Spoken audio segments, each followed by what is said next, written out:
Hey y'all, and welcome to It's My 2 Cents Friday. Parents may disagree, but I'm gonna say it anyway. Parents, we gotta stop trying to rescue our children from every consequence. That is not going to go well for us. You cannot rescue your children from every consequence that's gonna happen.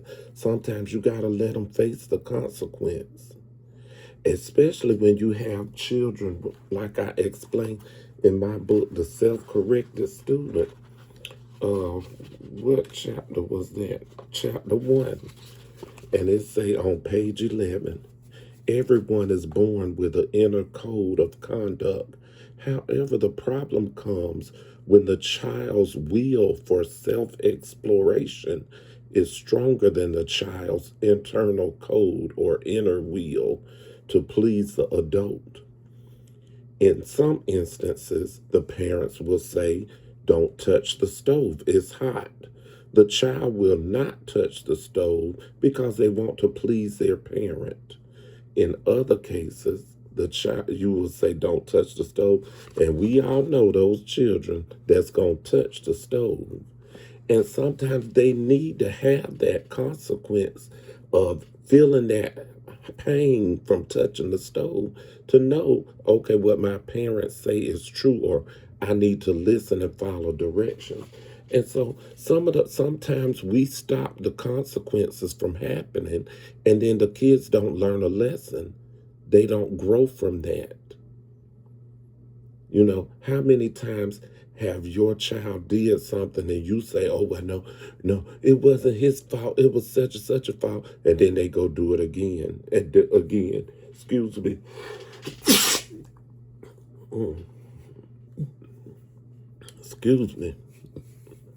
But all I'm saying, the natural consequences build resilience in children. And I tell parents, especially children, parents who have boys. For some reason, boys have that sense of exploration, and they most all boys fit that category of not only learning from experience. Many of us only learn from experience. Somebody can tell you how to get rich and what it feels like to be rich, but until you go through the pain of working and working and building and investing and losing and then investing and losing and then finally investing and gaining, you don't learn what it's like or what it takes to be rich until you go through that. And that's the same way with letting our children experience consequences. That's how you build that growth mindset, because they keep building on their experience. Okay, you go out, you lose, just like playing football. When they lose the game, they feel sad, they are hurt. They say, "Okay, well, I got to do better next time so that I can win." But if you get them a trophy for losing, they're not going to feel the need. They're not going to feel the pain that helps them grow.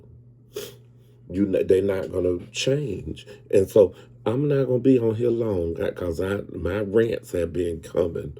I mean, not rants. My 2 Cents Friday is only supposed to be little short clips, but I've been making them long, long, long. Anyway, that's all I'm going to say, parents. Just like I was telling my mom and in my Bible study group, sometimes when parents try to save their children and save their children and save their children, you become their God. Most people say, "Oh Lord, help me out of this, because if you don't help me, I don't know what I do." But now the parents have become the God. And so when children fail, they blame their God. And if you have become the God, they're going to blame you. And all the help you gave them and everything you did for them is going to turn into resentment for them. It's not going. That's why so many children blaming their parents, because the parent tried to save them, tried to save them, tried to save them, and didn't let the children experience the hurt and consequences that come with learning and growing. We make mistakes, and it's okay. This is what we need to tell our children. Y'all, excuse my t-shirt, it's so wrinkled. But this is my t-shirt for Tyler. This is my t-shirt for my cousin Tyler. And he passed it's been about 10 years ago. Anyway, um, that's all I want to say, y'all. Stop trying to take away consequences from your kids. Let them happen naturally. If it hurts, they have to. Sometimes you got to feel hurt and pain, or the pain of loss, or the struggle of working and, doing something. You got to go through those things sometimes in order to grow. And that's all I'm going to say, y'all. Remember, where the spirit of learning is, there is liberty. For those that celebrate Juneteenth, happy Juneteenth. Hey, for those that don't, go out there and learn about it. Go find something. Go research about it today. Maybe you might want to celebrate it. Maybe you don't. Who knows? I would say anytime it's a celebration, it's a good thing. Go on out there and celebrate. Even if you just celebrate with your family, go out, find out what Juneteenth is about, celebrate it. One year I celebrated Hanukkah, Christmas, Kwanzaa, and the Chinese New Year. I took the time to learn about each of them and how each custom and culture goes through their celebration.